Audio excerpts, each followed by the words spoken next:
La réaction aura été rapide. L'ambassadeur des États-Unis en France est convoqué par le Quai d'Orsay. Paris n'a pas apprécié le courrier adressé par Charles Kushner à Emmanuel Macron sur la flambée de l'antisémitisme en France. Les allégations de l'ambassadeur sont inacceptables. Elles vont à l'encontre du droit international, en particulier du devoir de ne pas s'immiscer dans les affaires intérieures des États prévues par la Convention de Vienne de 1961 qui régit les relations diplomatiques. Elles ne sont par ailleurs pas à la hauteur de la qualité du lien transatlantique entre la France et les États-Unis et de la confiance qui doit en résulter entre alliés.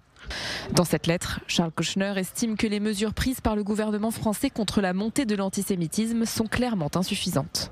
Il ne se passe pas un jour en France sans que des juifs soient agressés dans les rues, des synagogues et des écoles dégradées et des entreprises appartenant à des juifs vandalisées.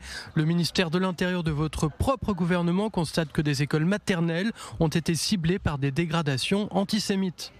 L'ambassadeur, lui-même issu d'une famille de survivants de la Shoah, critique fermement la décision d'Emmanuel Macron de reconnaître un État palestinien qui favorise, selon lui, l'antisémitisme. Des déclarations qui vilipendent Israël et des gestes en reconnaissance d'un État palestinien encouragent les extrémistes, fomentent la violence et mettent en péril la judéité en France. Aujourd'hui, ce n'est plus possible de tergiverser. L'antisionisme, c'est l'antisémitisme, point. Un ton similaire à celui adopté par le Premier ministre israélien la semaine dernière dans son courrier adressé lui aussi au président français qui parlait de feu antisémite alimenté par la future reconnaissance d'un État de Palestine. L'Élysée avait dénoncé ces accusations qualifiées d'abjectes.